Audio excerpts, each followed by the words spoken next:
Welcome to the Doc G Show, a radio show cluster. Without further ado, critics have said he has the face for radio and a voice for silent films. Your host, Ben Doc G. Gordon.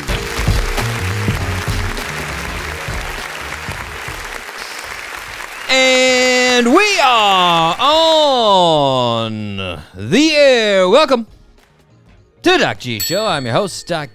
With me, as always, the one, the only, Mikey Maximus, the Furnicus. Say what? Charette.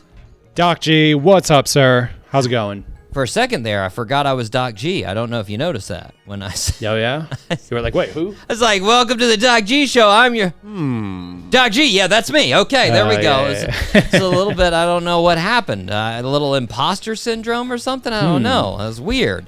Mike, what? How are you living? How you doing? I'm living great, man. I'm living great. Yes. I love it. I love it, man. Everything's good, man. I'm feeling good. I'm doing good too, man. I told you Yeah? right before we came on the air. I went for a run. Oh, yeah. Spring/summer is in the air. Mm-hmm. It's warm. It's lovely. I was getting a good sweat going. It's feeling good, man. So true. Feeling good. I'm feeling really good, despite being turned down by some pretty big name guests this week.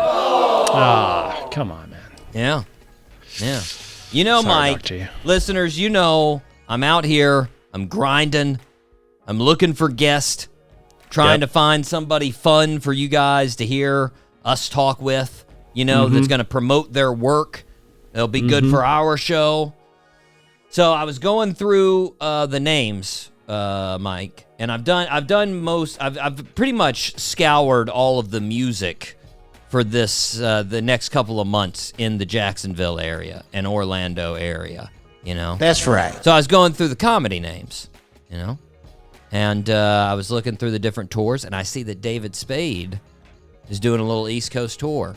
You know? Heyo. Yeah. May and June, you know. I was like, all right. He's hitting up Georgia, Savannah, just right up the road. He's got South Carolina. So, you know, I was like, I'll reach out. Let's see if he wants to come on the show. Talk with us about his upcoming shows, you know. So I email his publicity team. Now, to preface, his team was nice enough to respond, Mike. That's a fact. That's good. So let's go ahead and put that out there. That is way better than a lot of folks.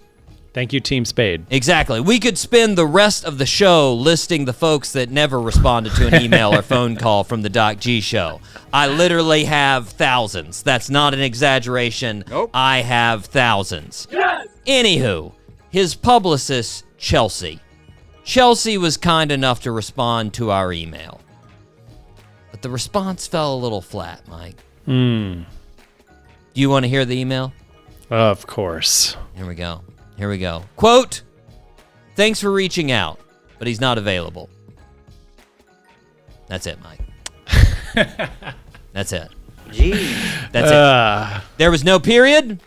There was no punctuation in the middle of that. Sent from my phone.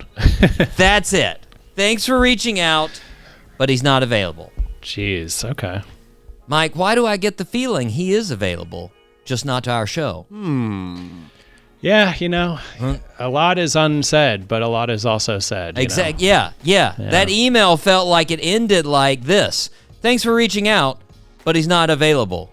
Go face. That's what I read out of it. I don't know. I got that from it. But, you know, Mike, I don't want to tell Team Spade how to do their job. They're obviously doing very well. Yeah. They're doing very well, but I do think Team Spade could learn a thing or two from Team Brady. You know? Now, let's go back. Let's go back, listeners. For listeners that are fairly new to the show, we did ask Tom Brady to be on the show. And as you are aware, he didn't come on the show. Nope. But his team also responses. And I will say the two responses are pretty similar, but with some very big differences. So now if you added that up, Mike, Chelsea's response with Team Spade, thanks for reaching out, but he's not available, 8 words. That is 8 words. Jacqueline's response from Team Brady, 21 words. 21 words. So we've got a 13-word difference. I crunched the numbers, Mike. The average person types 40 words per minute, which means it took Jacqueline 19.5 more seconds to write her email than Chelsea. I think that's worth it. Yes, it is. Now, the emails were, like I said, very similar, but just a couple of tweaks. And I want you to look at those tweaks. So first off, Jacqueline personalized the response. Her response, "Hi, Ben!" Exclamation point. "Hi, Ben!" Exclamation, like she's an old friend, Mike. Yeah, I like that. You know, like she hasn't talked to me in a couple of months, but's happy to hear from me. Then, thanks so much for reaching out. Yeah, it's not thanks for reaching out. You know, it's thanks so much for reaching out. You know, next line is crucial. This is the real crucial. There's 3 big differences here. Team Spade says, but he's not available. Team Brady says, unfortunately, Tom is unavailable at this time. Mike, first of all, notice unfortunately. Yeah. They use unfortunately. Yes, Jacqueline, it's unfortunate.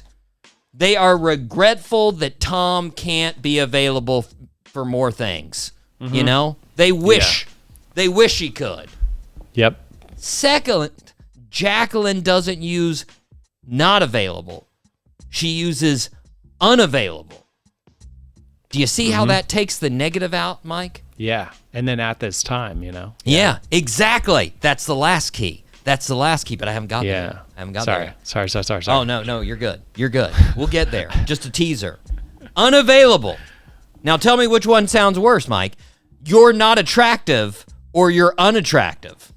Unattractive. I'm taking unattractive all day. Yeah. Last, like you said, Mike, she sticks there at the end. He's unavailable at this time. So true. Not forever. Tom could become available. At any other time than now, Tom could be available. She's leaving the door open.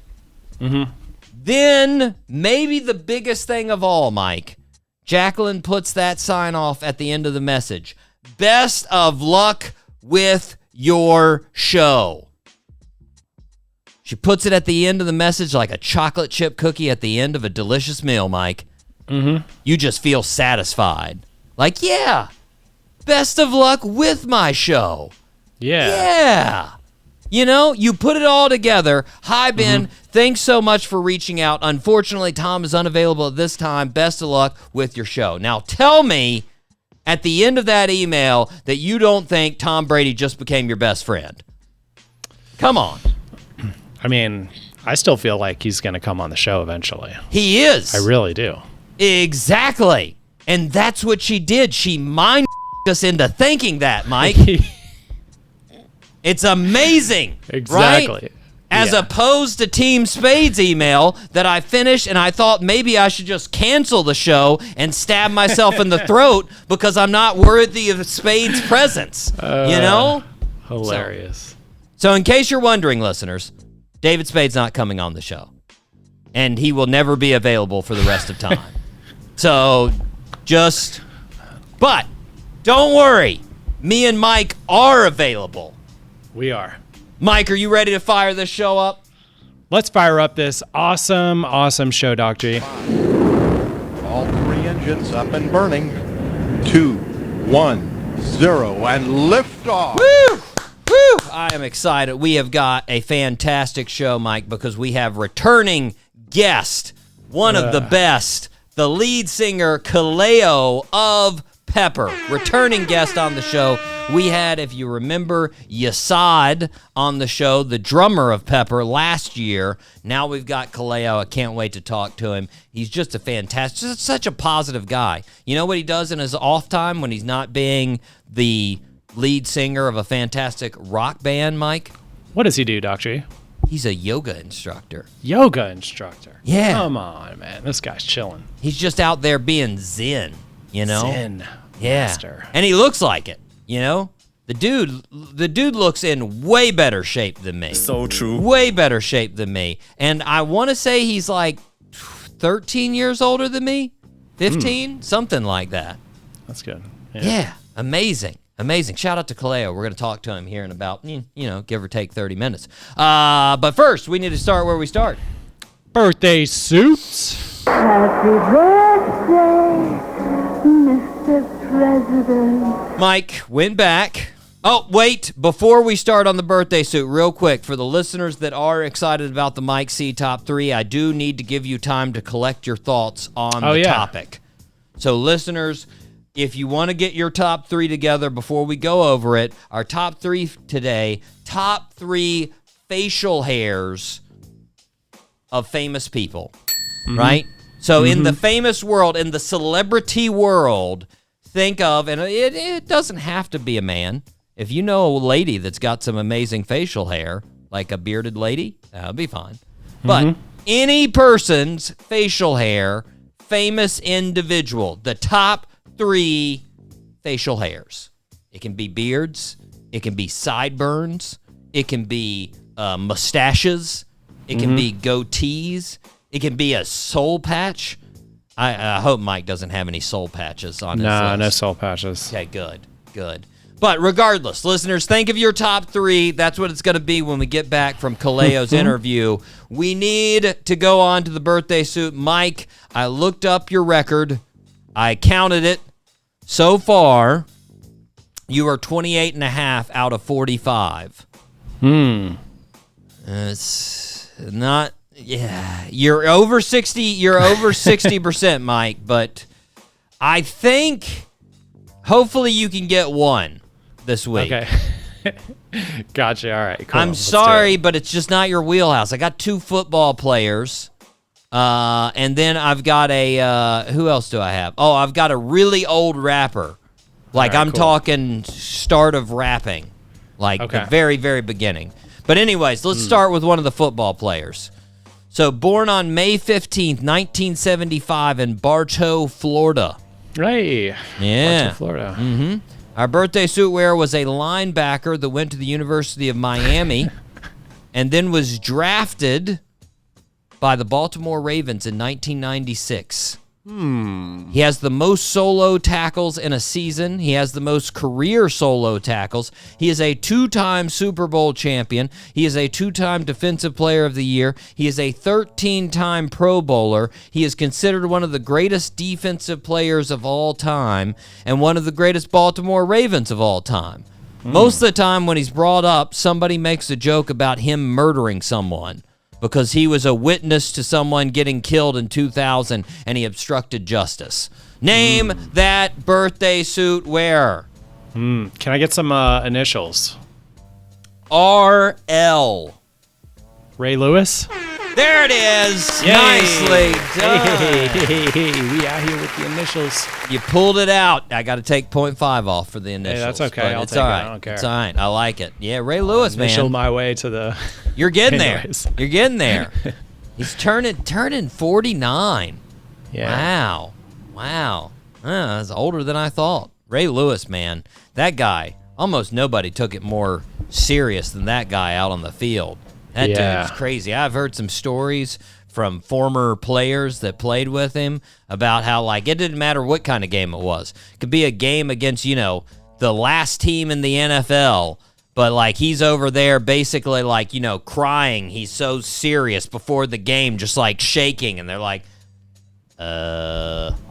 it's November, and we've got 10 more games this season. Settle down, bro. That's a fact. Like, he is, he was a menace on the field. Yeah. My goodness. Great interviewer, too, by the way. Great interview clips. Yeah. No. He's a great dude in general. Great dude in general, But shout out to Ray Lewis. Happy birthday. Mike, you ready to rip some headlines? Let's rip some headlines, Doc G. It's now time for Rip from the Headlines. Mike, interesting story from New York. Just this past week, a circular 8-foot wide screen was put in New York's Flatiron District. Did you see this? They were called portals. No. Yeah.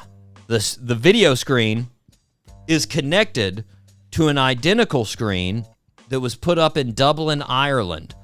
And it's just a live video portal between the two cities. I like that. That's cool. Yeah, so the folks that put this up obviously hoped that it would be a bridge to a united planet. But sadly, that doesn't seem to have happened. No. This is how the Huffington Post puts it.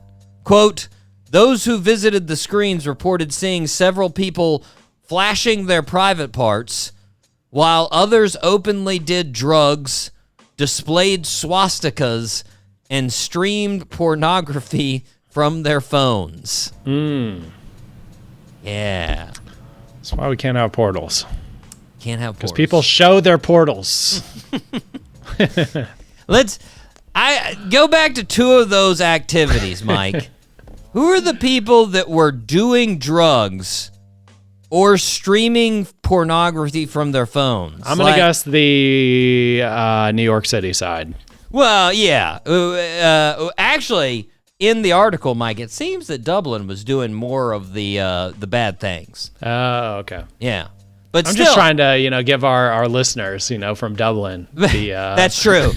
Not those guys. benefit of the doubt, yeah. Not those guys. But that's so they say just who's, smoking crack and you know what? I want an audience for my crack smoking. Mm-hmm. Better yet, I would prefer an international audience. Mm-hmm. So I'm going to go down to the old portal and smoke my crack. Seems weird. And then who's loading porn on their phone to show it to another city? Do these people not understand how the internet works? It works for the entire world. Everyone has porn. You're not. They're not over there holy did you see what he has on his phone? We need to get that. That's crazy. Who are these people, Mike? Yeah, I don't know. Ridiculous. Losers. Yeah, I was like you. I heard about that, and I was like, that's pretty cool. But they ruined it. People ruin it, man. Ruin the portals. Ruin it. King Charles, Mike. King Charles was in the news. He was in the news on Monday. He made a visit to the Army Flying Museum in Hampshire with Prince William. While at the museum, he told Aaron Mapleback of the British Army he'd lost his sense of taste because of the chemotherapy treatments for his cancer. Yeah. Jeez. But I took that as sort of good news, Mike. Because since he's British, taste is considered no prerequisite for eating. You don't need to have that, No. Yeah. Terrible food. Vinegar, lots of vinegar. Yeah. That's about it. The bacon's not great either. It's fake bacon. It's not really. Not the same. It's like ham. Ugh. Yeah, it is. Mike, weird. this is an interesting little tidbit of news that came out. Henley and Partners, an immigration consultancy agency, did a ranking of the wealthiest cities, and New York was number one. Yeah. How many? What do you think the ranking is? How many New Yorkers are millionaires? One in every what New Yorker is a millionaire? One in every 10,000. One in every 24 New York City residents is a millionaire. Wow. Okay. That's a lot of millionaires. A millionaire in New York City, Mike. I mean, we're talking about people who own their places probably are considered millionaires just because of their net worth. Yeah. Okay. Yeah. I see. Yeah. A millionaire in New York City, which, thanks to the cost of living, is equivalent to being a thousandaire in West Virginia. Yeah. Oh, man. You think about it, Mike. That's probably about the same equivalency, honestly. Mm-hmm. You got your trailer out on the side of a mountain in West Virginia. You're living about as high on the hog as that guy in New York. Mm-hmm. It's right up there. Relativity. Mike, back to the royal family. I got a little bit more royal family news for you. The Dutch and Duchess of Sussex. Do you remember which prince and princess that is? No. That is Prince Harry and Meghan. Oh. Yeah. Yes. The exiled group. They touched down in Nigeria for a 72-hour visit after the couple was invited by the chief of defense last year. They had all kinds of things going on, all kinds of events for the 72 hours they were there. They went to the Lighthouse Academy, and while at the school, Harry made a speech to the kids about mental health.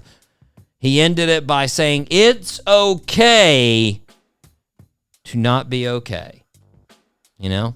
Mm-hmm. He then gives the mic to Meghan, who says, "Do you see why I married him? He's just so smart." Word. So smart and so inspiring because he speaks the truth. At which point Harry turned red. He smiled. A lot of people commented on this, Mike.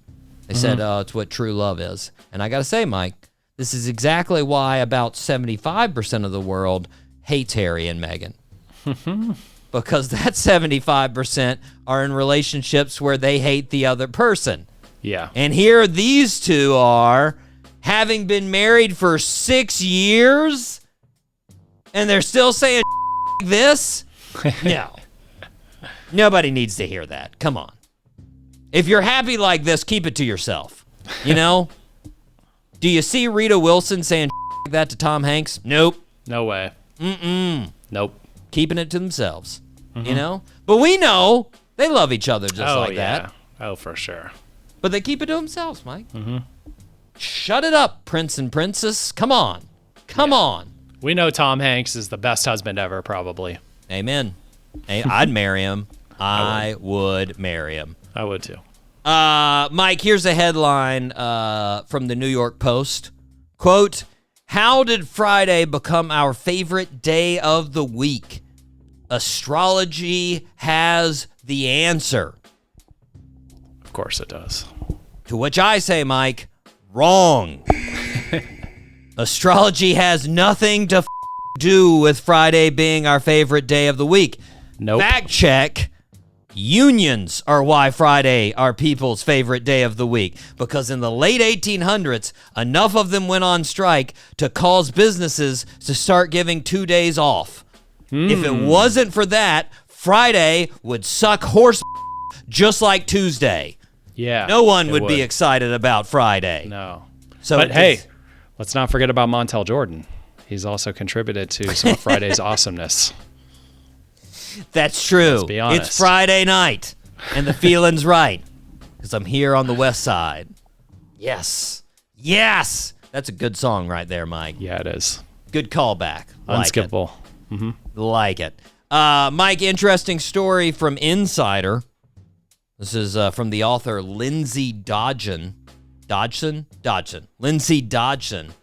She wrote an article talking about how, because of the changing landscape in social media, some influencers are having a hard time keeping followers. And she argues in the article that in the near future, there will be a rise in intellectual influencers, also known as thought leaders. Thought leaders. Lindsay is arguing that people want edutainment. Edutainment.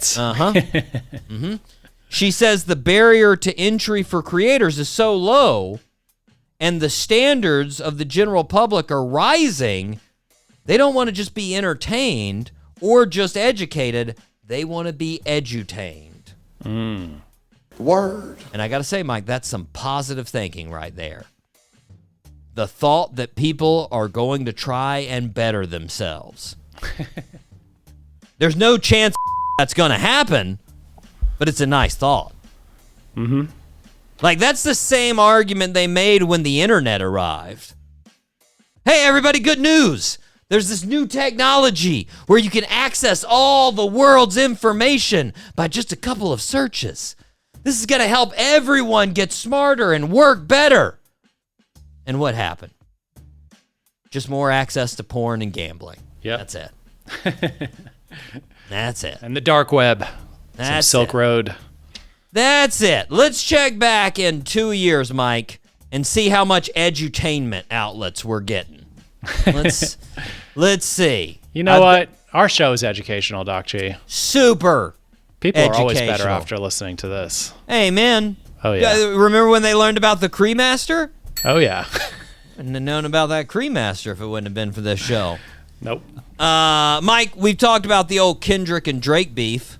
Oh, yeah. This week, Kendrick's diss track, Not Like Us, took number 1 on the Hot 100. Yep.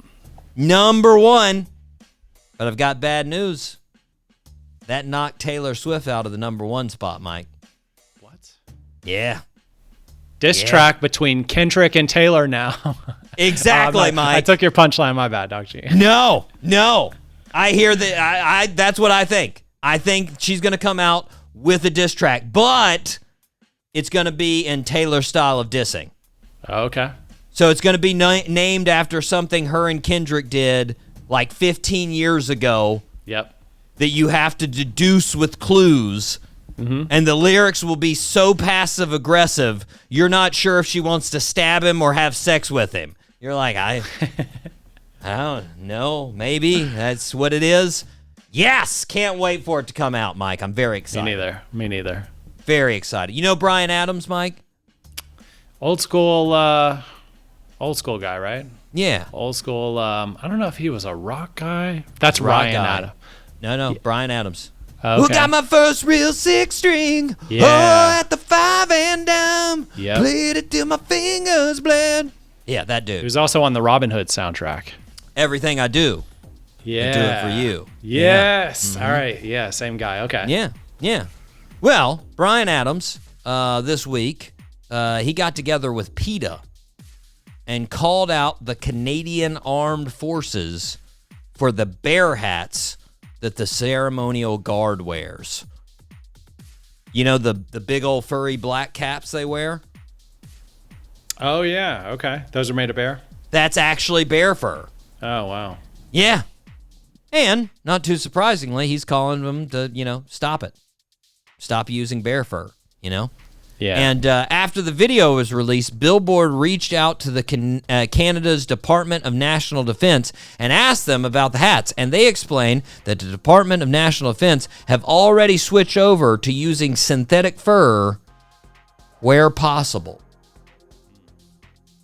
And I gotta ask, Mike, is it not possible everywhere? What situation requires you to have a giant bear fur condom on your head? Guys, we're going to war! Quick! Get your bear fur condoms! Dunk! I don't know. Seems a little unnecessary, Mike. I don't know. Mike, stunning revelation by Whoopi Goldberg. Whoopi Goldberg. Okay. Mm-hmm. In her memoir. She just released a new memoir. It's titled Bits and Pieces. Yeah. In the memoir, she revealed that she was a, quote, high-functioning cocaine addict in the 80s while she was filming some of her most iconic movies. Which basically means she made movies in the 1980s. Come on, have you seen Weird Science? If that's not evidence that everyone was on coke, I don't know what is. That movie makes absolutely zero sense. Ah, okay. Zero. They make a lady, Mike. It's two nerds in high school. Yeah, I remember it vaguely. They make a lady. Come on. Okay. Come on. Who's doing that? No, that ridiculous. But, Mike, I have something that's totally not ridiculous. News out of Germany. Researchers reviewed 40 recent studies involving thousands of men and were able to extract the average penis size from nearly 90 countries, with the measurements having been independently verified. And the study came with an interactive map, Mike. An interactive map. Interactive map. You can go over the different areas of the globe. Now, interesting, if you go on the map over my house, it's labeled smallest penis in the world. which I don't have the statistics on. I think they got that a little wrong. I'm at least ahead of 5 or 6 people. It's at least, there's a couple. By the way, congratulations to Ecuador. You guys are apparently packing some heat. All right, Ecuador. Yeah, exactly. They're packing heat, Mike. I don't know what they're doing down there, but they're getting it done. Mike, let's see here. Here, I got a little Harry Styles update for you. You know, Jean Smart? No, I don't think so. Yeah, Jean Smart. She's been around for a long time. She was on the show Designing Women. She's been on a lot of shows through the 80s, 90s, 2000s. Now she's on a show called Hacks, and she's supposed to be like this old musician star, Hacks. And it's going into its 3rd season on Max, pretty popular. And she went on Drew Barrymore's show the other day to promote the new season. And she told a story that apparently Harry Styles is a big fan of the show. Oh, okay. Yeah. And a lot of times when he's checking into hotels, he uses her character name, Deborah Vance, to check into the hotel. Not anymore. Exactly. Come on. What is... Way to blow his cover, Gene. Jeez. He's probably watching that. I was like, come on. What am I supposed to do now? Now I get Harry Houdini or something. I don't even know what to go with. It's ridiculous. Mike, last thing I've got here real quick. You know Sabrina Carpenter? Name sounds familiar. Sabrina Carpenter, she's doing things. She's a singer. She's an actress. Her song Espresso is doing very well right now. I think it's like number 4 on the Billboard charts. Okay. Apparently, she first became well known for the show Girl Meets World on Disney. So that's where she first hit it. She's turned, and she over the past weekend, Mike. Sabrina turned 25. Yeah, and at her party, she had a birthday cake with a meme of Leonardo DiCaprio with the caption that said, "No, don't turn 25. You're so sexy." Gotta say, Mike, it's a little bit of a low blow. It's a little bit of a low blow. I can't wait until Leo drops his diss track. You better watch out, Sabrina. Drake's short jokes about Kendrick were nothing compared to what Leo's going to drop on you. Nothing. Oh, yeah. By the way, did you see that, Mike? There were some short jokes in there. Mm-hmm. Short joke. And Sabrina is 4'11". So 4'11"? Yeah. Gymnast. Yeah. That's tiny. Very, very teeny. Mike, we are going to take a break. We are going to hear from Pepper. This is their fantastic song, Bring Me Along, right here on the Doc G Show.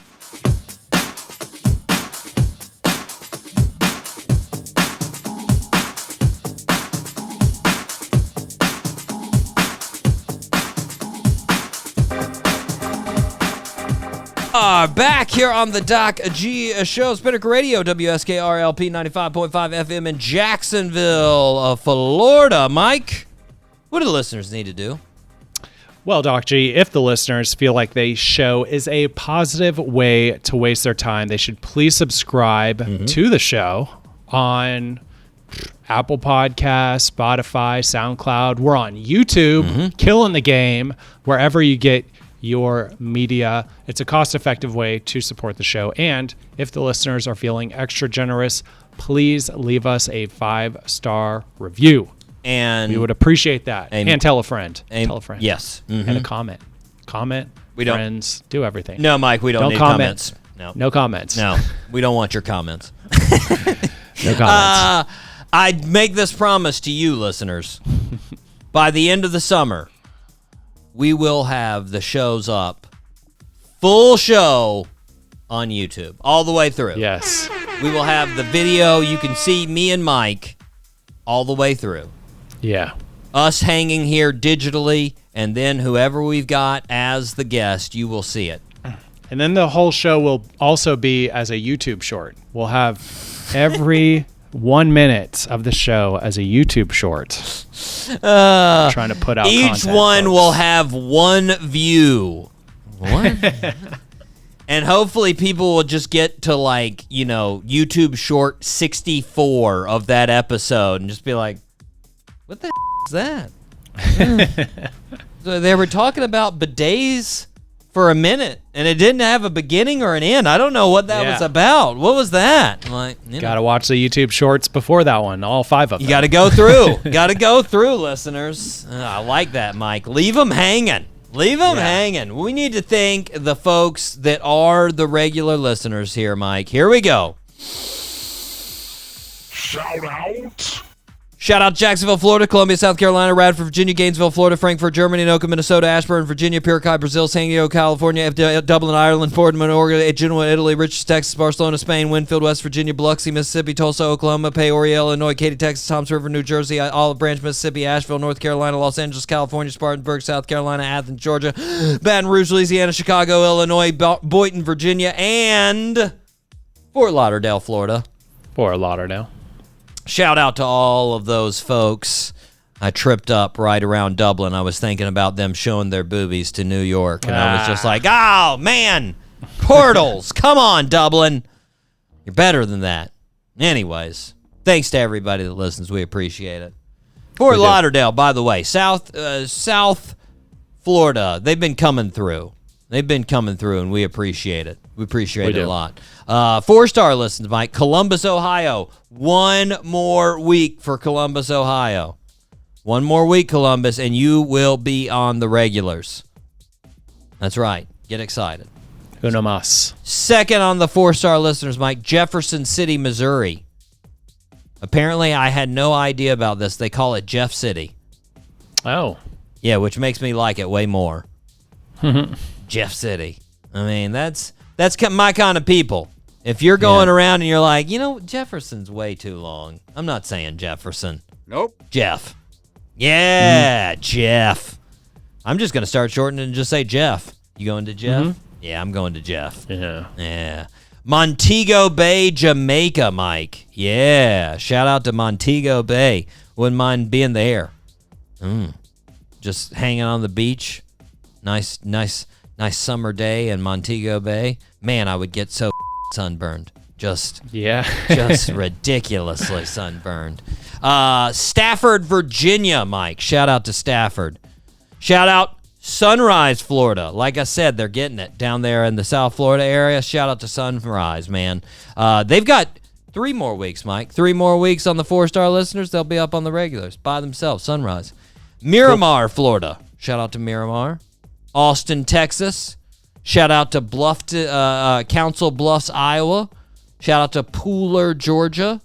Shout out to Houston, Texas. Pittsburgh, Pennsylvania. Santa Rosa, California. Uhlingen, Birkendorf, Germany. Yeah, probably said that wrong, but Uhlingen. Sounded great. Thanks. And then Sarah, Brazil. Shout out to you guys. Sarah. I think I'm saying that right. Serra. Would you say that, Sarah? Yeah, I think so. I mean, that's what I got for it. Maybe I roll the R. Sarah. You got to roll some R's, probably. Sarah. Yeah.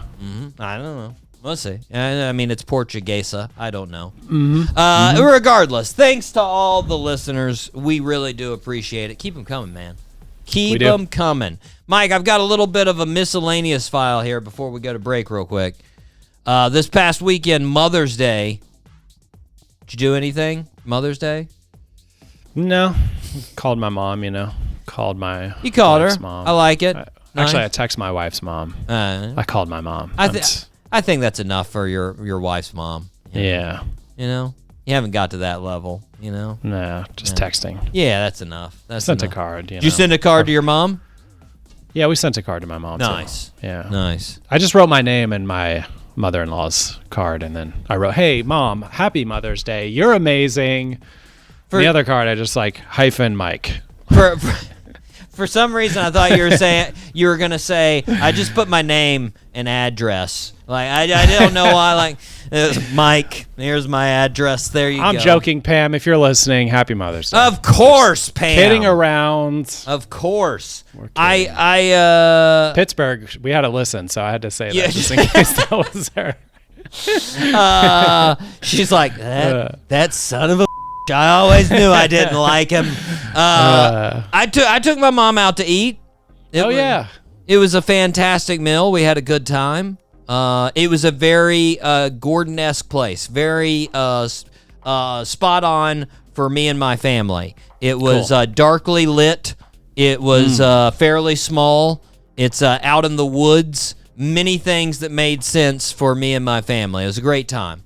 But afterwards, I was watching the NBA games that night, and I just kept hearing the updates about Mother's Day, Everybody on there would say to every mother out there, Happy Mother's Day, And it just made me think. I was like, we have a real low bar of entry for that celebration, Like, let's face it, Mike, there have to be some moms out there that lost their license to celebrate Mother's Day.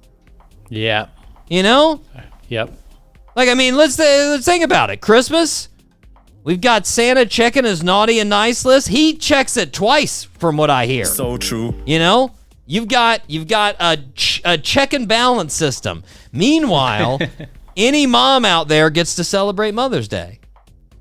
Like, what about one of those moms that left their kids in the car with all the windows up while they go inside and gamble for like 3 hours?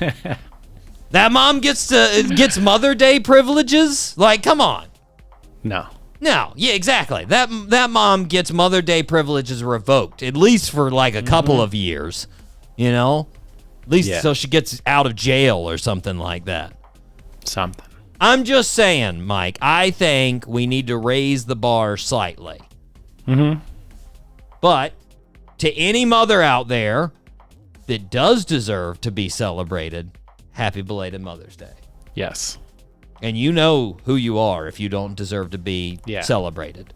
You left the windows down. Exactly. We appreciate you. Amen. We could breathe, and you told us we could change the radio station. Yeah. We appreciate that. We appreciate it. Mike, we are going to take a break. We are going to be right back here with Kaleo Wassman from Pepper right here on the Doc G Show.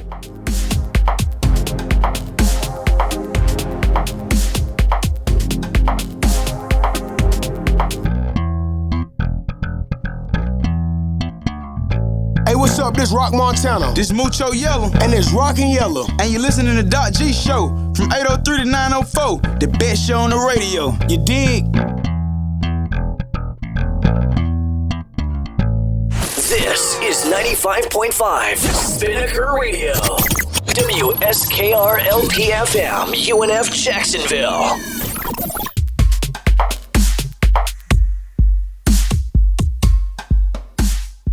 Welcome back to the show, everybody. We are super excited to be welcoming a returning band to our show, Pepper, who will be performing at St. Augustine Amphitheater with Iration on July 21st. We have none other than Mr. Kaleo Wassman. Kaleo, what's happening? Aloha. How's it? How are you guys? Doing good, man. Doing good. I'm enjoying that we finally got spring. It took a while in Florida. It was weird. The funny thing about that is I really have no sympathy for you whatsoever, because Florida usually is always the nicest place to be in the winter. It's pretty nice, but I was thinking, I mean, you rival us. I mean, I talk about this a lot on the show, but I'm going to ask you, am I wrong or am I right that the greater San Diego area is like the most California of all California? And I mean that in like the absolutely best way. I totally get it. I will say this.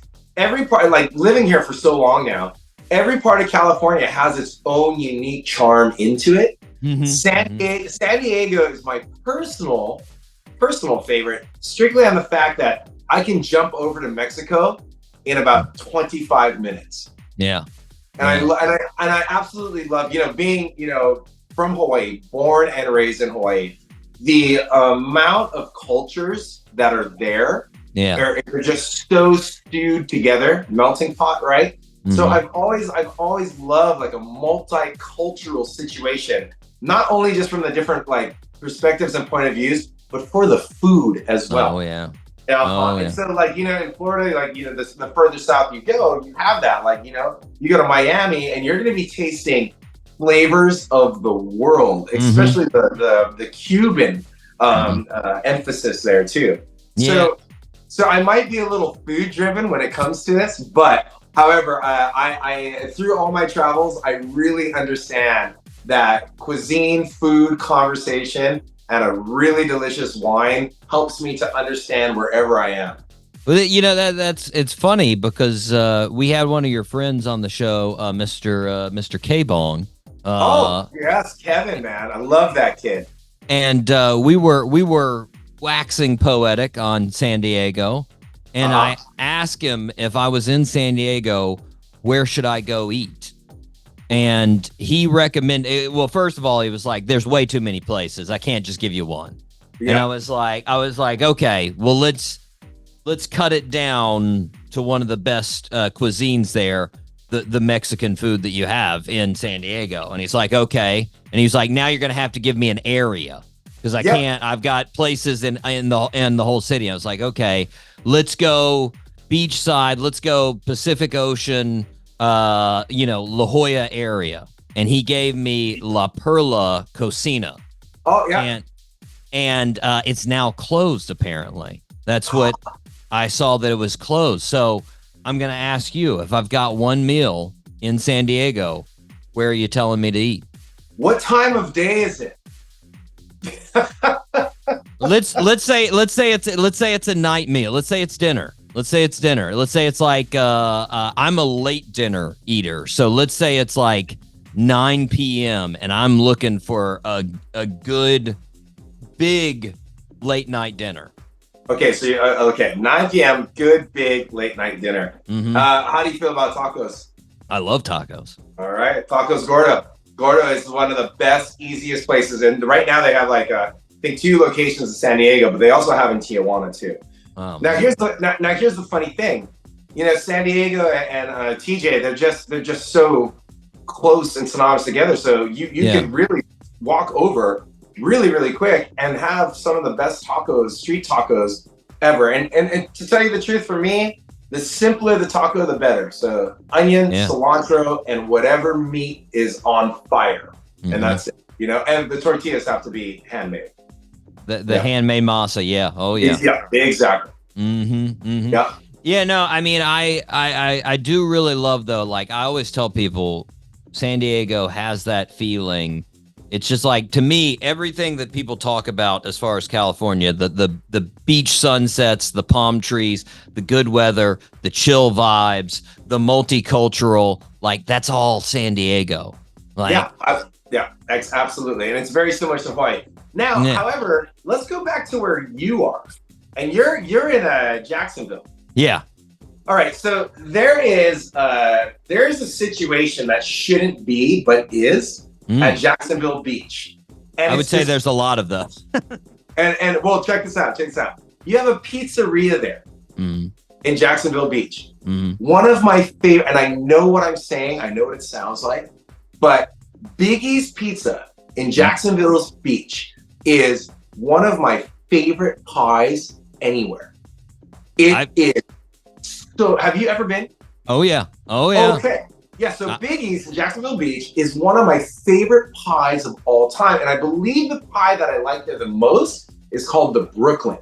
Mm-hmm. And it is I have tripped my mind out on this. Like, how could this pizza be here when it's just always like proclaim about Chicago or New York?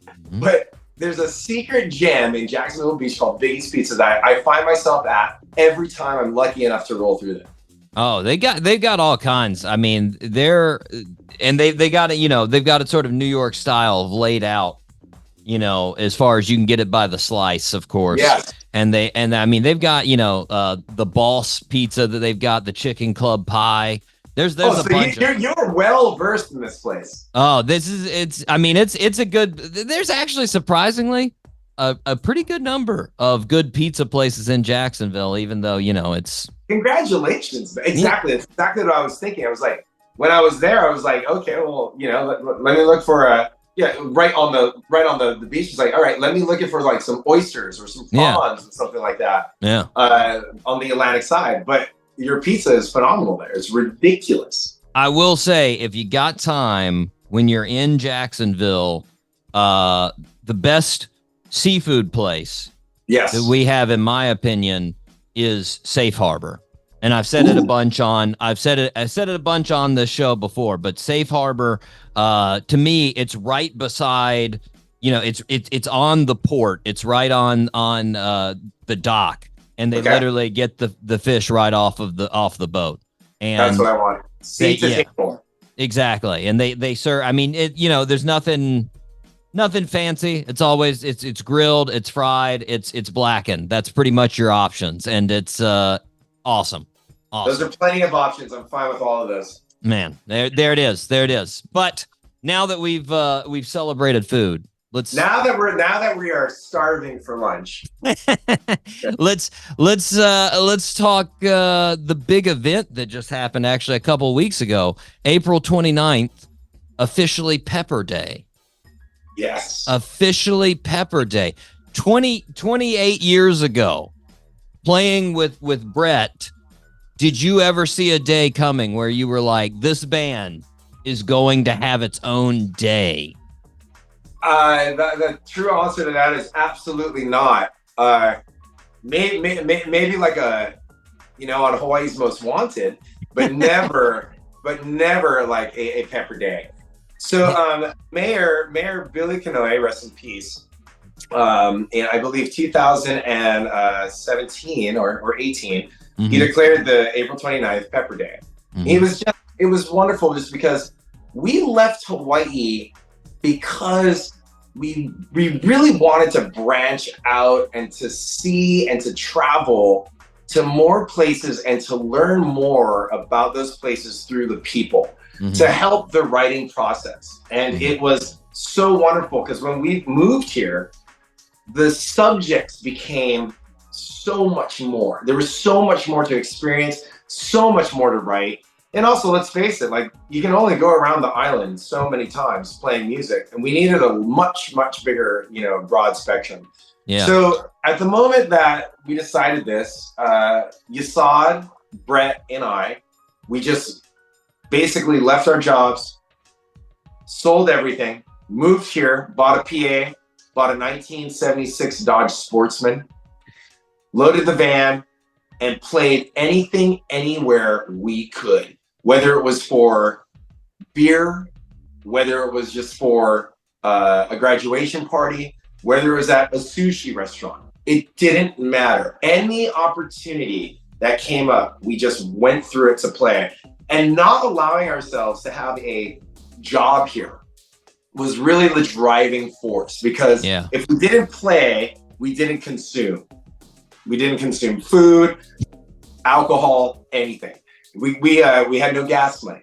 So it was one of those things where we all, the three of us together, it was such a very special time. The alignment was just, we're doing this and that's all. Yeah. And we've been able to do that for the last, like over 25 years now, you're right. And it's been a wonderful experience, especially with like just three boys from an island that grew up on the island in the middle of the Pacific Ocean, the most remote you could get, to be able to experience all of these peoples, cultures, foods, languages, countries, and exploration. And it really just blew our mind. Well, I heard one of the first places you guys actually played when you came to the mainland was Florida. You played a week's worth of shows with a traveling surf movie? Yes. It was called Sick Flicks. Yeah, nice. and guess who we opened up for on that I would say 10-day run? Who? The Supervillains from Orlando, Florida. Wow, nice. So that's how we met the Supervillains, and it was just right. Like it was love at like first ear. As soon as we heard each other like jamming, we became so close, and to this day are so close through decades of time. But we flew into Miami, and we did a couple of towns. We did Orlando, Fort Lauderdale, of course Miami, and it was such a beautiful experience. And we also were there. I believe it was November, so the weather was perfect. November in Florida is one of my favorite times to be there. Oh yeah. You got to get. Yeah, I mean, you get that. You get the knockoff of the humidity. It's really it was so pleasant, and we met so many lifelong friends at that one time. Well, and I would say, I was looking at the Spotify for you guys, and top 5 listening spots. Orlando still keeping it there. They're still. Oh man, so much love for you guys. I believe Florida on the East Coast was I would say the most adaptable to the style of music that we were coming with. Yeah. We well, I will say too, and I've said to a lot of artists that have been on the show, Florida's just here for live music. It doesn't really even it doesn't matter what type. They get excited across the board. If it's music that's live, people will come. It'll be there.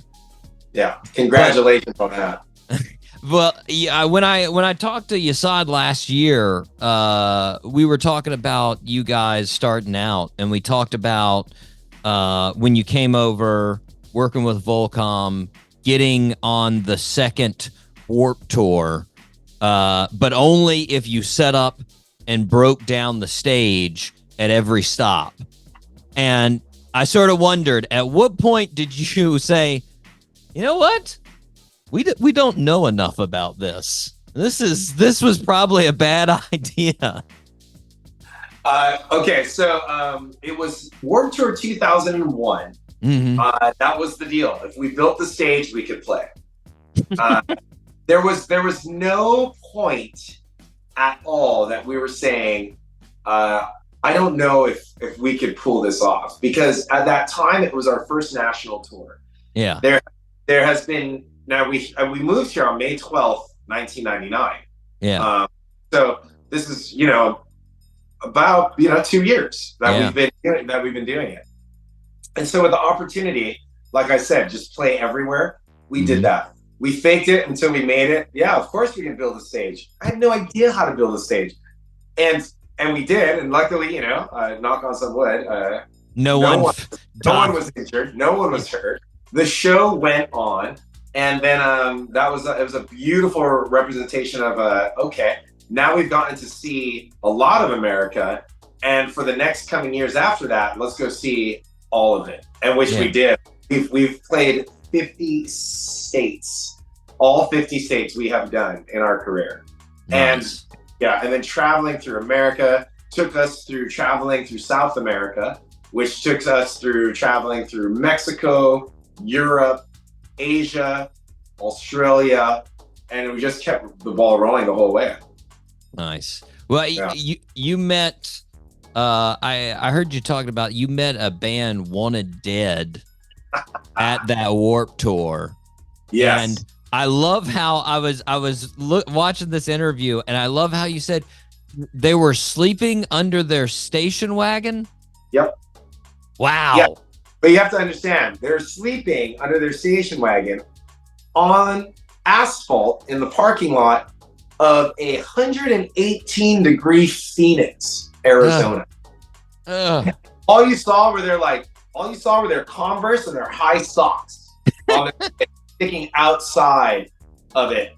And we rolled up in our marketing van that Volcom gave us that had no AC. And it was basically like a traveling sauna. And we roll up, and we're the furthest people apart from the tour that are a part of it. And I just look at them, and they have like the Clark W. Griswold truckster station wagon with real bullet holes in it, and a U-Haul trailer, like a mini one, a U-Haul right next to it. And I just rolled up, and I was like, these guys are our best friends. Yes. They were from Oceanside, right? Oceanside, which is where I live now. And again, it's so funny because I'm seeing Skillet, the lead singer, all the time, and we're just lifelong friends, right? And a huge admirer of that band. And when we were on Warped Tour, like they pretty much embodied what punk rock is at that moment. It was hardcore ghetto street punk. And it was the funnest show on that tour to watch. There's a lot of great acts on that, but their show was the best show to watch. And then they would come and watch us because we're completely on the opposite flip for them. So oh, right, this is rad. And the opposites attract is it's a real thing. It's like, nice. Okay. And then ever since then, we have been playing shows. When Wanted Dead was still together, they're no longer together at the moment. But we would play shows for, years and years and years and years with those guys.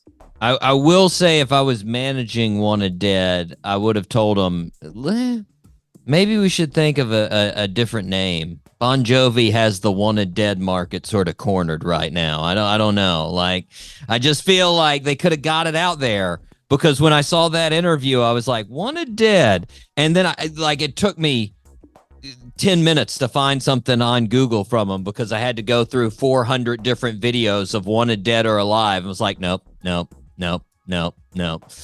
you also have to understand that's what they wanted. And and also, I mean, this is the kind of this is the integrity of this band, this Wanted Dead band. They did it for themselves in the greatest just punk situation. Also too, Bon Jovi does give himself an out. Wanted Dead or Alive. Or Alive. Here we go with the Oceanside boys just going, Wanted Dead. You can't take us alive. And that's bravo. Well, before you guys actually came to the mainland, I was wondering, me and Yasad, we talked about getting started, and I've seen some videos of Uncle Danny, aka your dad. Oh yeah. Playing guitar, singing. Was he the first one that got you into music? Yeah, so both of my parents are actually really accomplished musicians. And my mom is a pianist and vocalist. My dad's a guitar player and songwriter. Great vocals too. And so growing up around the house with them, the last thing I ever wanted to do is be a musician. Because when you're like a kid, you're just getting pelted with it, right? Yeah. It's like cutting into my Transformer time on cartoons. I was like, oh, this is ridiculous. Yeah. But now that that seed was planted so far, you have to understand both of my parents, they named me Kaleo. In Hawaiian, this is the voice. And so it was kind of like they were tuned in and they tapped into it. And so with that seed being planted, I naturally started to grow older and get really, really more involved with it. And then, when you become like a teenager and you're checking out girls for the first time at 14, and you're you're going through your own musical revelation, you're finding music on your own and doing it. All of these things came up, and now you meet two other really beautiful human beings that you're all just kind of getting to know yourselves at this really important time between 14 and 18 that's happening, and you start to gel with them, and they also are interested in music. And now what you have is you have a team, you have a force, you have support, and together we were able to branch out. And now that we're on the other side of 25 years of being a band, Brett's living in Spain right now with his family. Yasad is in LA, and he has a family, and they both have kids. My wife and I are not on the kid program, but we've been able to do these acoustic unplugged VH1 storytelling experiences when we're not touring as Pepper. And I'll be able to bring up my dad or my mom on stage because the vibe is much different. So very, imagine those flower arrangement, candle arrangement, soft lighting, sit down venues. People are having a martini while listening to acoustic driven music. Yeah. And so I'll bring my dad up and I'll bring my mom up, and then we'll just kind of have this really loose affiliated musical jam. And it's just one of those things where it took me jamming with the boys in order to appreciate me jamming with my parents. Yeah.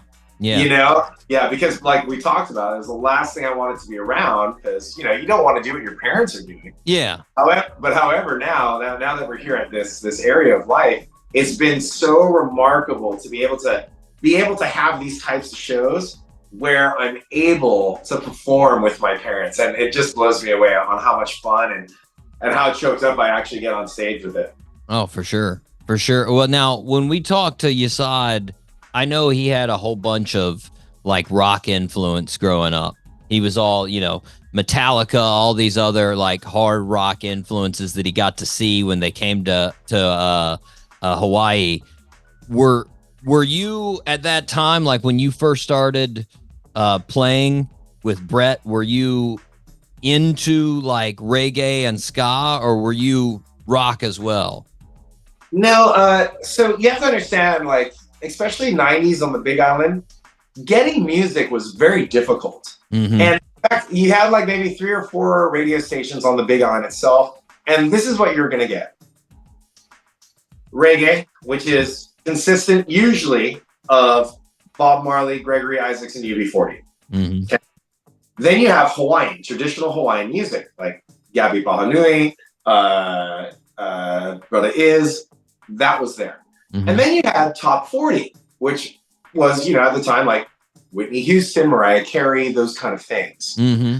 And so those were like the kind of like components. But when we were able to like branch out and start to find these other types of genres, these other types of music from our friends from Oahu, which Oahu had everything, it's only like, 4 islands away, but still just insane. Yeah. Might as well just go to Europe, because Oahu was that stacked, right? And then so we would and then also too, what happened was Taylor Steele, he's a surf director, mm-hmm. movie director for surfing. And he started to come out with these like movies like Momentum and whatnot. Mm-hmm. And all of us growing up surfing, it's like we wanted to see what was going on, how these other surfers were pushing the envelope, and they were so hard. But he was also putting like bands like Face to Face, 10-Foot Pole, mm-hmm. Pennywise. Yeah. All these bands that were kind of like hard for us to find in Kona in the mid-90s, early to mid-90s. Yeah. And once we heard that, it was, oh my God, this is insane, And then we started to do the Breadcrumb Trail, And then mm-hmm. when we first heard the Sublime tape, the 40 ounces, that was the first thing we heard. That took us to a different rabbit hole, because they were able to show us other bands that they were influenced by, like the Specials, and like just going all the way. And then that started so the Breadcrumb Trail was in full rotation. So we really reverse engineered where the bands came from, learned about those bands like The Clash, mm-hmm. and then implemented that into our style of music, and then ran with it that way. Would you say Sublime was probably that biggest inspiration at the time as far as your sound?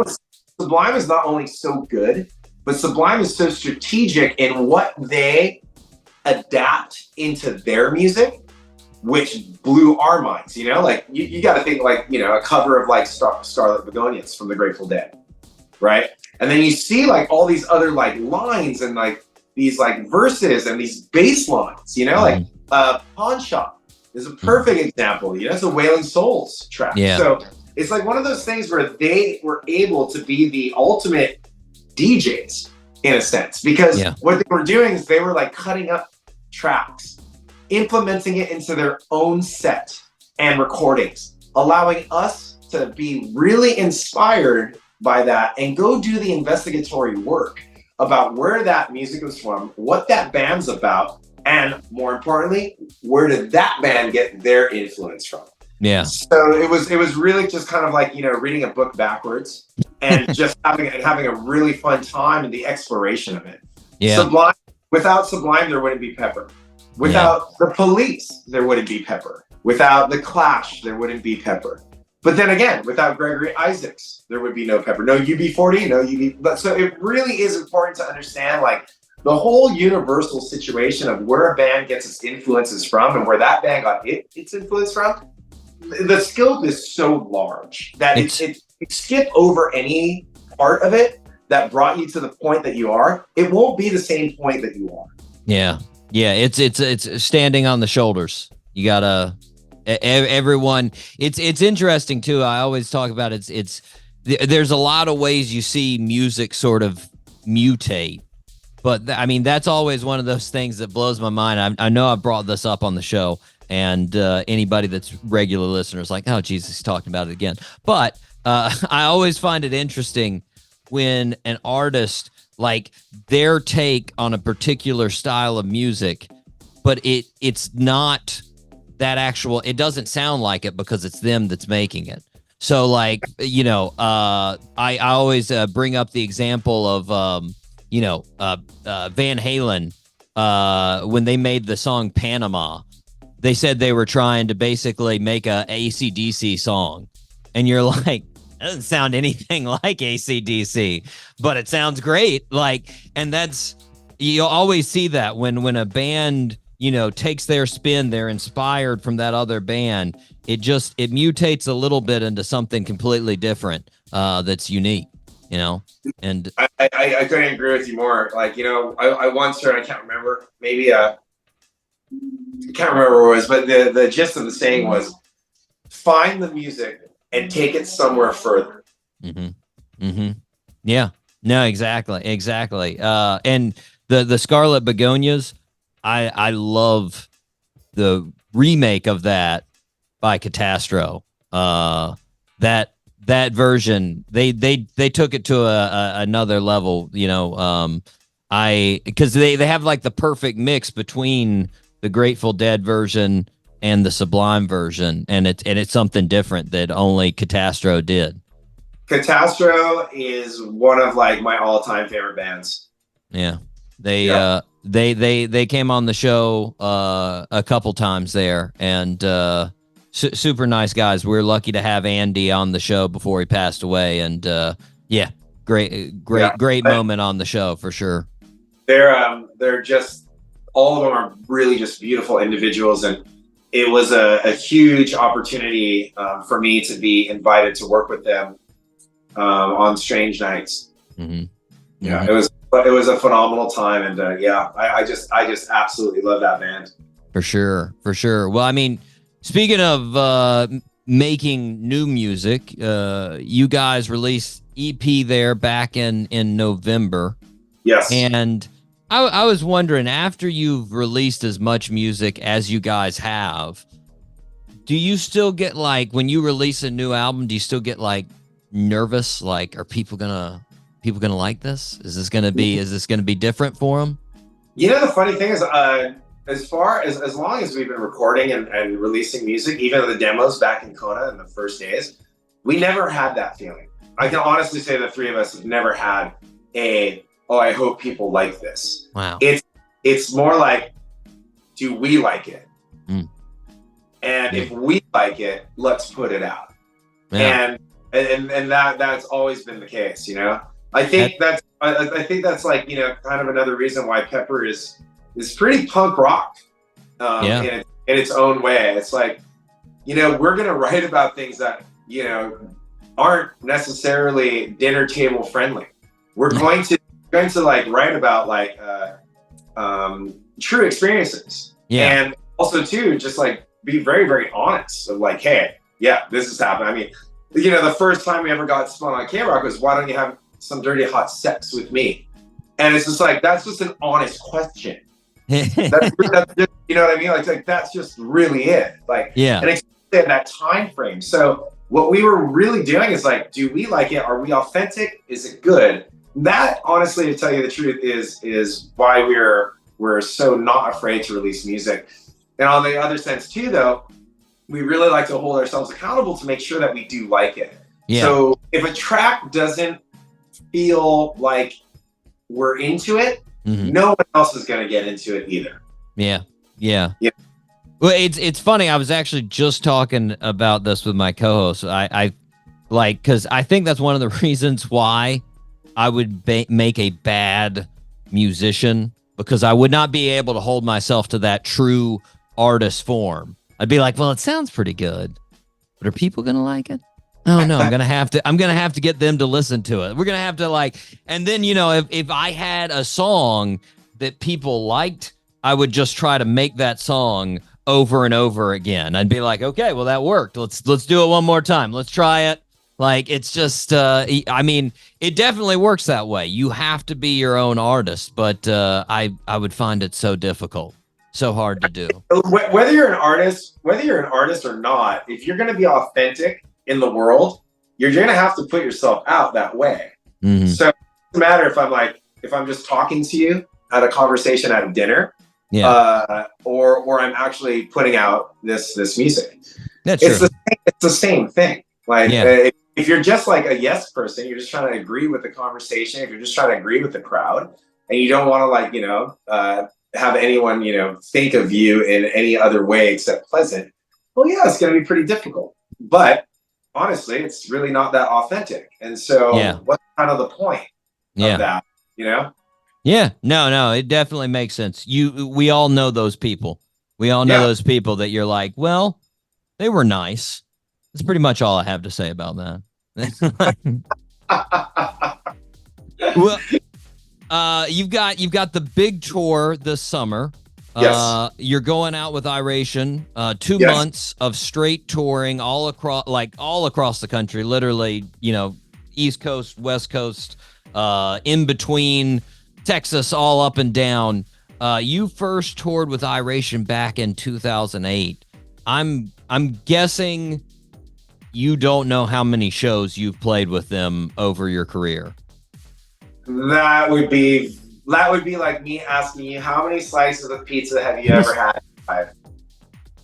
A lot is the answer. Yeah. No, I mean, they're obviously, in the same genre as you guys. They've been with you for several almost decades now at this point.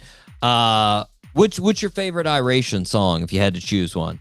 Oh man, how about for today only? Today only. Yeah, for today only, my favorite Iration song is going to be "Time Bomb." And in fact, it was really fun because about 2 months ago on my Instagram, Micah and I started to do this back and forth acoustically, and he just Micah, both Micahs, there's two Micahs in Iration. Both of them are just awesome musicians and great people. Yeah. And it's like, wow. So they inspired me to do a version of Time Bomb. And I've never played that song before. And playing it was really, really fun to learn it and get a feel of it. Because, sometimes when you just listen to a song, it's great. But sometimes when you play the song, you're like, wow. That was really fun. I really like how they came up with that. I love how they did that. Yeah. And it was phenomenal to be able to do that and then throw it on the Insta and then have a conversation back and forth. Today only, Time Bomb. Ask me tomorrow, it might be something different. That was my first song that I heard of Iration, actually, was Time Bomb. So I agree. Well, now I remember Yasad talking about. He brought up playing golf when you guys came to Florida the last time. And I know Micah seems like golf is top priority for him. I was wondering, do you partake in golf? And will you be partaking in golf this go round in Florida? I will absolutely not be picking up the golf club. No. It's one of those things where it's I've back when we were young, we used to play a lot of it. However, it's just not where my focus is. Hey, I don't blame you. It seems like a big focus for Micah, though. I got a feeling there's going to be golf had. Well, now Yasad, he was also for this particular show for the St. Augustine Amphitheater, which we were talking before we got on here. Fantastic place, just a fantastic venue. I love everything about that amphitheater, especially everyone who works there. All of the security, there's a whole catering section that has amazing dressing. It's like a green goddess dressing. It's stunning. I was gonna ask you about the dressing. Yes. Oh, it's so next level. And like everyone who works there is so beautifully pleasant, nice, and I mean, talk about hospitality. One of my favorite places ever to play is that amphitheater. I found out the secret, by the way. It's the Gypsy Cab dressing. The secret, nutritional yeast. That's their secret. Oh, so they're putting the nooch in it. Mm-hmm. That's what gives it that extra something. Hey, that's really funny. That's really funny because I normally don't like nooch or nutritional yeast. So yeah, but it goes to show you at the right amount. Yeah. Medicine and poison. Oh yeah. Everything is poisonous at the right dose. That's true.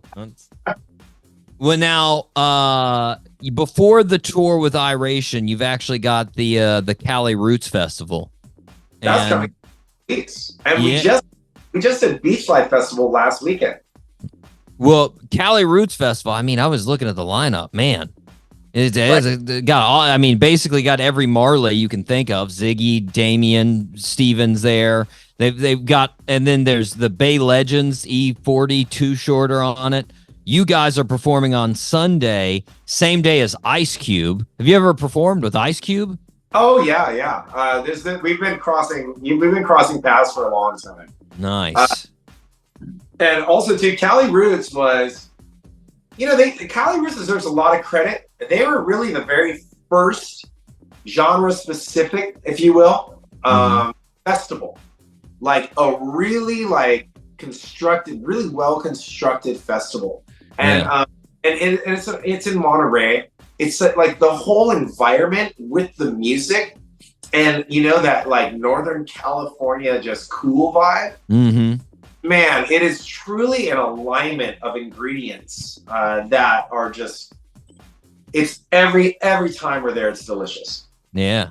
Oh yeah. Well, and you and your wife, you're going to be leading some yoga as well, some guided meditation Saturday, Sunday morning. Yeah. And so the other business that we have is Revel and Muse. It's a health and wellness business that we hold retreats and workshops all over the world. And what we're doing with these festivals, especially with Dan Sheehan, having a conversation with him, because we did one for him in Alta last September. Mm-hmm. And it's so well, the whole theory of having health and wellness at these festivals is it takes a lot for people to get to this festival, okay? You have airplane tickets, you have work to get covered, you have babysitters or kids to make sure that they're okay. You have the ticket price, you have Ubers, you have merchandise, you have food, restaurants, you have concession. There's so many things that go on for the participant of these festivals. Mm-hmm. And I know because I am one. I still go to festivals and check this out. I know what it takes for me to get there. And I know what it takes for everyone else to get there. Yeah. However, what I've learned though is like especially when I'm Kaboo in San Diego, I'll just be so excited to go see everybody. But I kind of miss out because I'm looking at my watch going, okay, well, I'll watch this guy for a little bit and then I'll run over there and I'll make sure I'll catch the end of their set and then I'll briefly do a sprint over to that stage. And I found myself being super exhausted. Yeah. After the festival, way more than I should be. I want to go to the festival feel vibrant and full. Yeah. Mm-hmm. And so to have like a little awareness with how I'm thinking at the festival. Look, I've already lined up so many things for this to happen.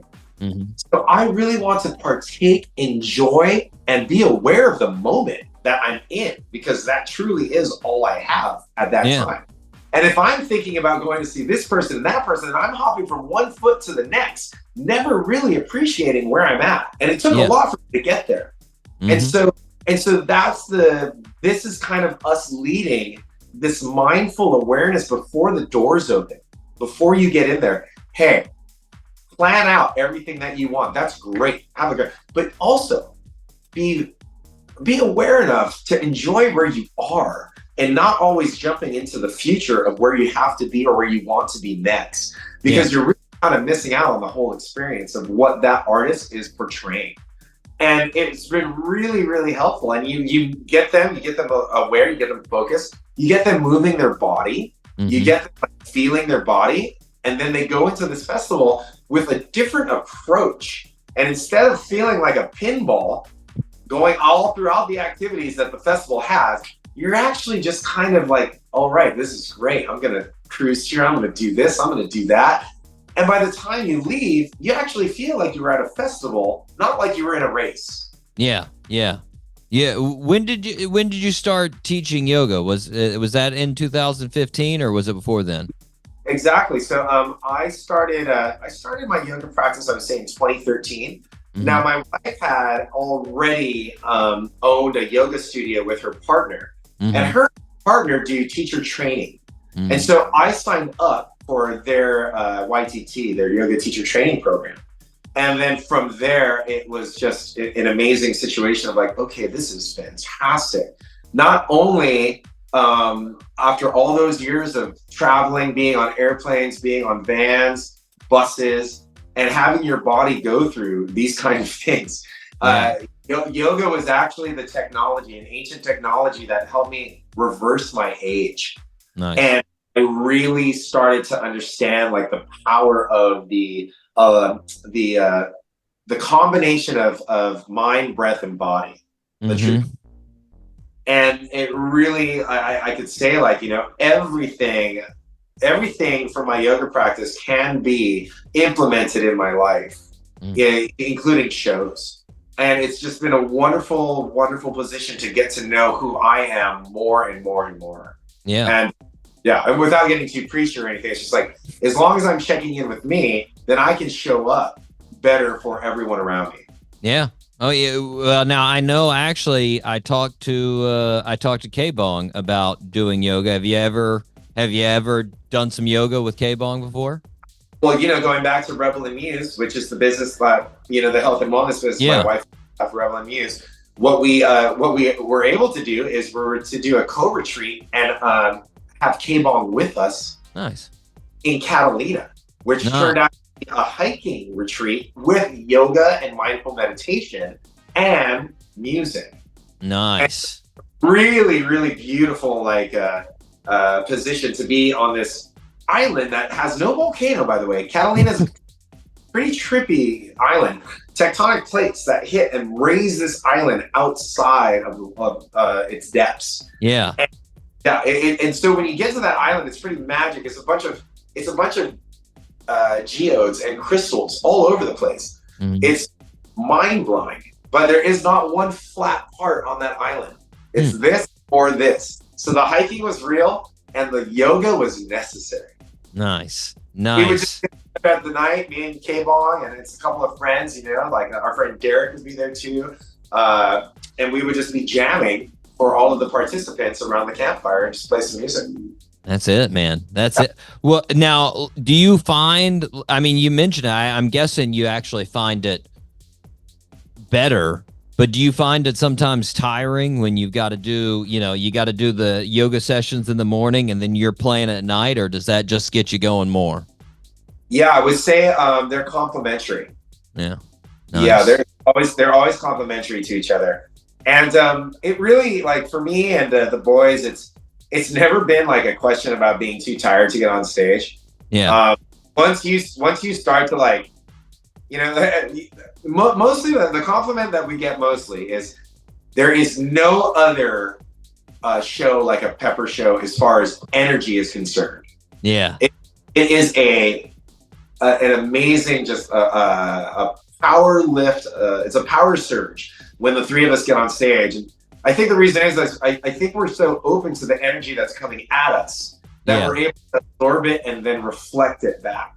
Yeah. Because we get really, really excited at these Pepper shows and they want to dance, they want to sing, they want to move, they want to cheer, they want to yell, they want to jump. Yeah. And that's exactly what they send us, and we send it right back. And then this starts this conversation between the stage and the audience. And it just continues to lift and lift and lift into the crescendo, which is the very last song. And It is a thank you, and that's it. Nice. I love it. Well, there you have it, folks. You need to get out there. You need to see that power surge this summer. This summer, it's it. That's it. You need to get out there and do some yoga as well, you know? Absolutely. You know? Kaleo, thanks for coming on the show, man. I wanna thank you for talking with us today. Ben, thank you for your time. I know that it's the only true commodity we all have, so I really appreciate being here. Super grateful to see everybody. Super grateful to see the Pepper Ohana everywhere in America this summer. Absolutely. Right now, let's take a listen to Pepper with Iration. This is Tides right here on the Doc G Show.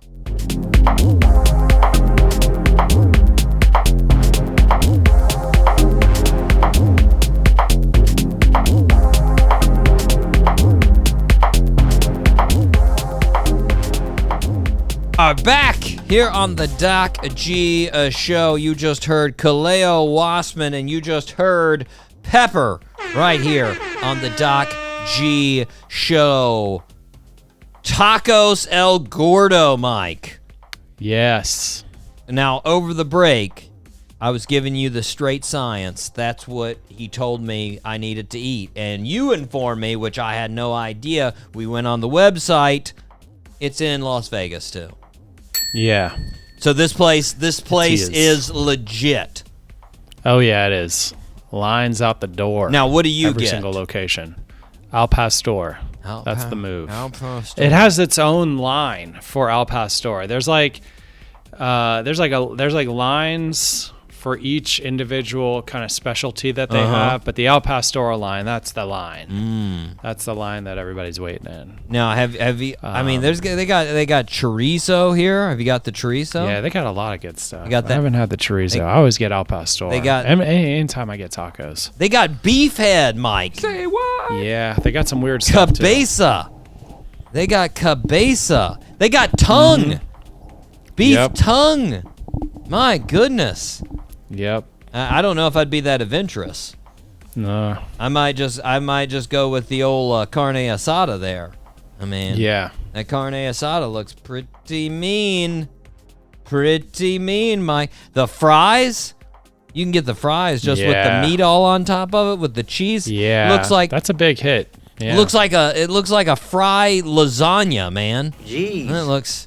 That looks good right there. I forgot what they call that, the fries, but that's popular. I can see why. In Mexican restaurants. I can see why it'd be popular. He's very good. Mike, now that I have investigated this, I need to take a trip, and we need to eat at Tacos El Gordo. Yes, sir. You know, we need to get there. But I think what we need to do to make it really exciting, we both need to go to San Diego to do it, you know? Yeah, San Diego. I'm down. You've been to San Diego? Yeah, my sister lives there. Yeah, it's a great place. It's really nice. Are you jealous? Not really. No, man. It's pretty. It's a busy place. It's a busy place, but I love it. Yeah, it is. It's nice. It is my. I stand by it. Just like I told Kaleo, it's my favorite spot in California. Yeah. I'm sorry, Los Angeles, and you. I know you don't care, but I like them way more than you. Same thing with the Bay Area. I like them more than you.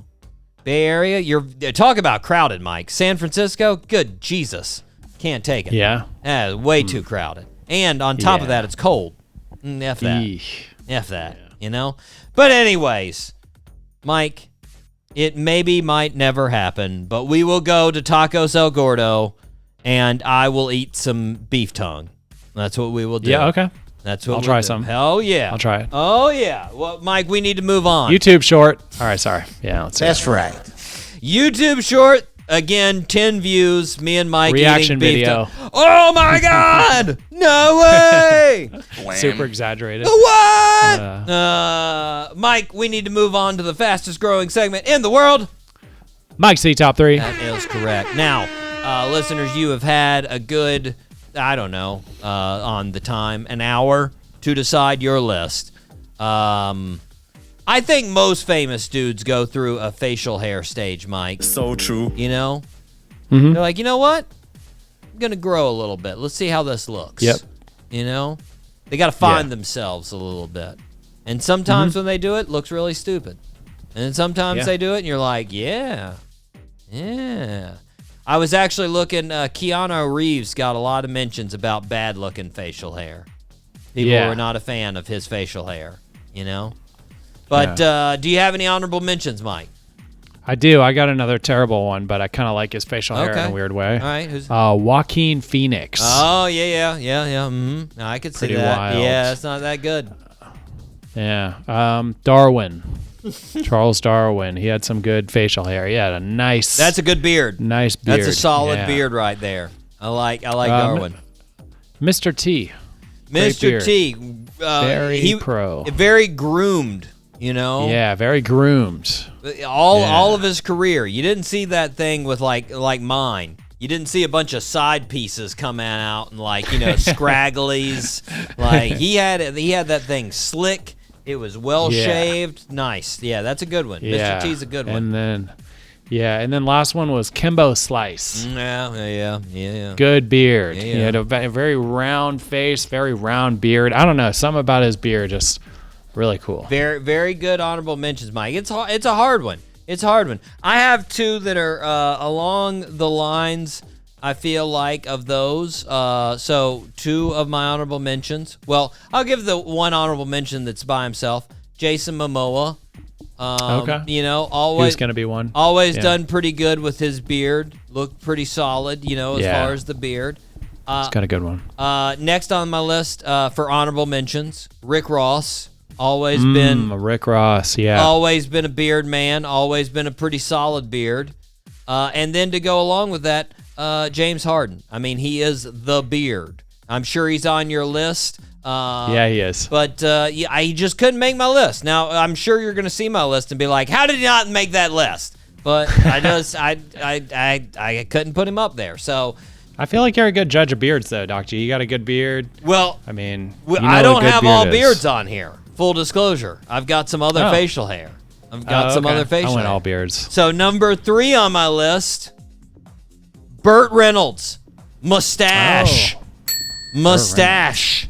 Now, if you go back, Burt Reynolds also did a full beard. There were plenty of times in Burt Reynolds' career that he went full beard, Mike. That's a fact. But I'm talking Burt Reynolds mustache, you know? Because he was the original 70s mustache man. I'm a sex symbol, and I've got a mustache. You know? It works. It works on him. You know, and and he had all, like, the crazy part about his mustache is he went through all phases. Like he had a little thin mustache at times, and then it got thicker and it got woolier. Mm-hmm. Like he just Get some handlebars. Going on. Exactly. Yeah. Burt Reynolds, man. Burt Reynolds. All right, your number 3. My number 3, Gerard Butler, 300 specifically. That was a good beard. Very, very groomed beard right there. Yeah. Very groomed beard. I was definitely into that movie, Mike. That was me too. You know, that movie, I was like, should I become a Spartan? Should that? Is that possible? Can I do that? I'm gonna train some. You know, that's really where the idea. You know, that's really where some CrossFit really exploded, man.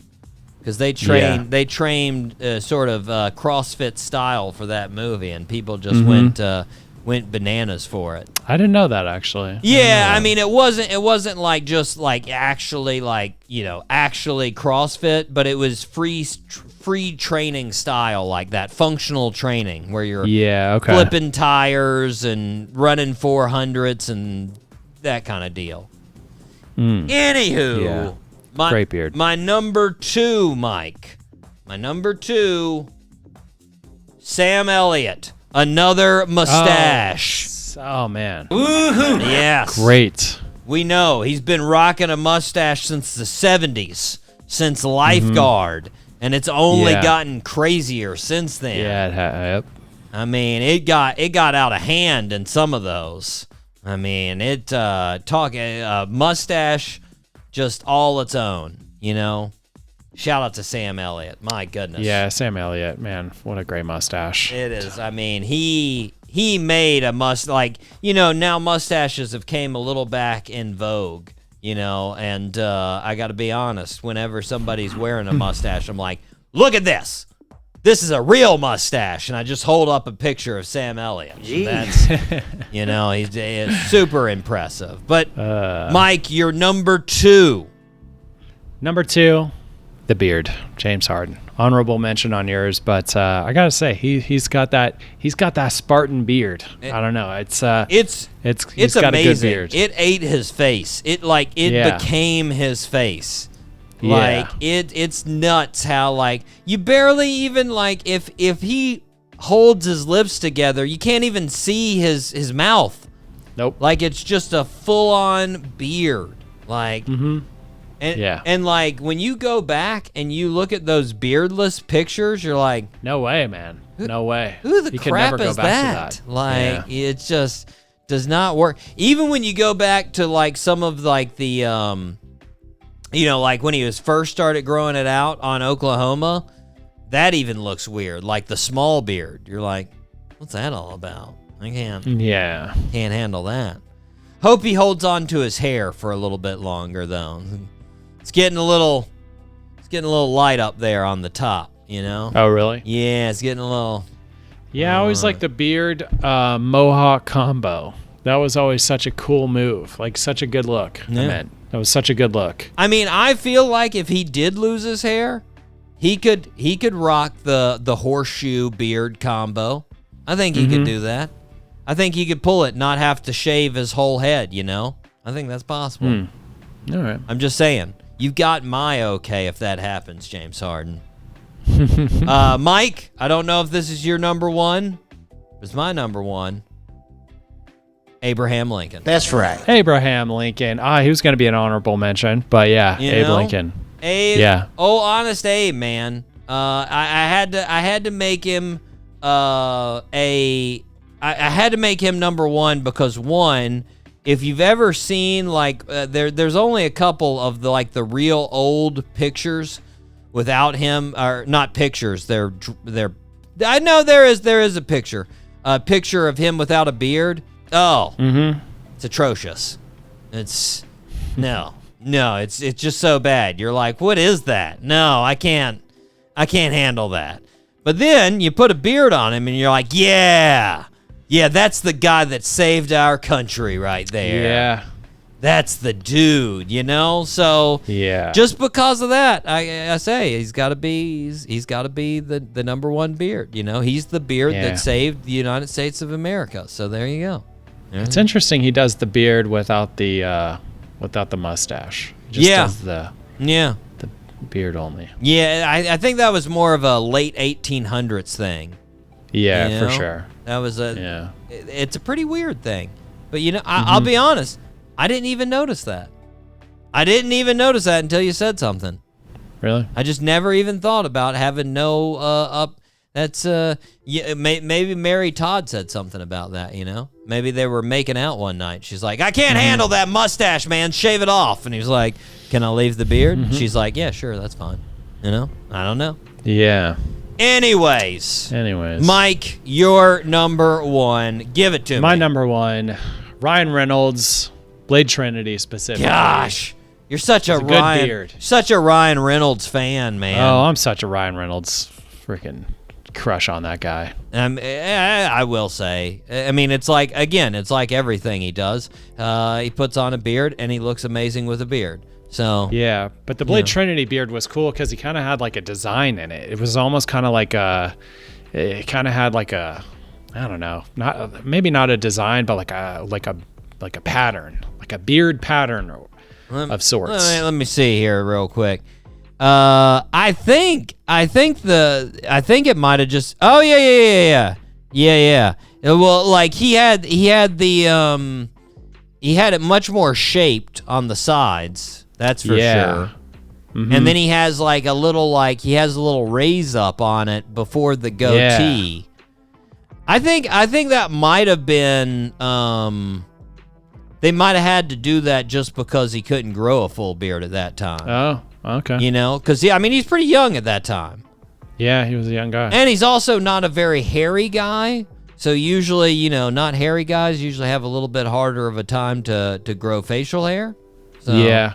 So maybe that was like, it was like just a patchy thing. Might have had to be forced to do that, but it does like look good, and now he definitely can grow full on just everything there. Yeah, full beard. So what a beast. I'm looking at a picture of him and Blake Lively both looking impeccable. Just beautiful. Yeah, and it's irritating me right now. I'm just like, go, you effing rich, amazing, talented, rich people. Come on, I said rich twice. It's fine. Anyways, Mike, I like that list. Good list. Yeah. Good list. Mike, what are we doing next week? Next week, top 3 non-Nike, non-Jordan shoes. Okay, we've got some exclusions. Yeah. I will tell you now, my list will probably have a Reebok shoe in there. Yeah, mine too. It's probably going to have a Fila in there, probably.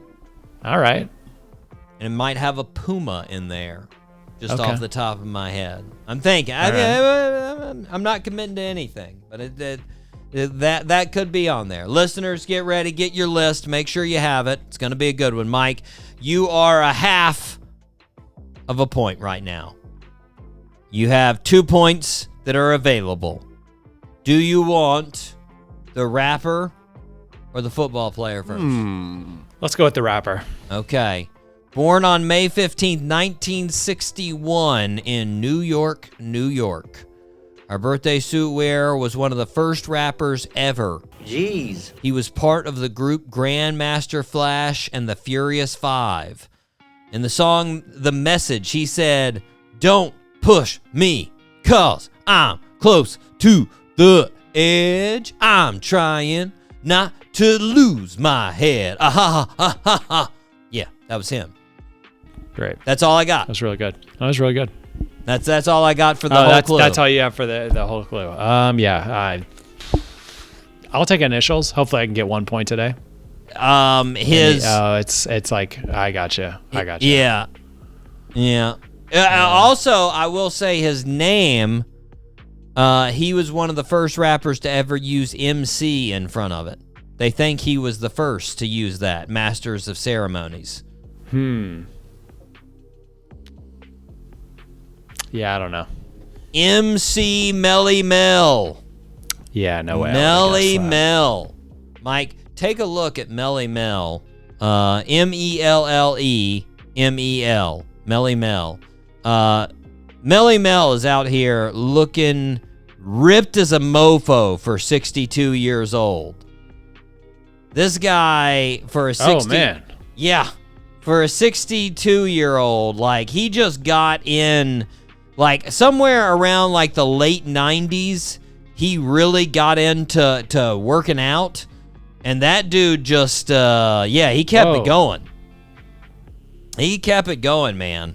And I mean, even... Man, he's jacked. Yeah. It's pretty wild, you know? But he tried to diss Eminem, like, last year. That didn't work out so well. Nope.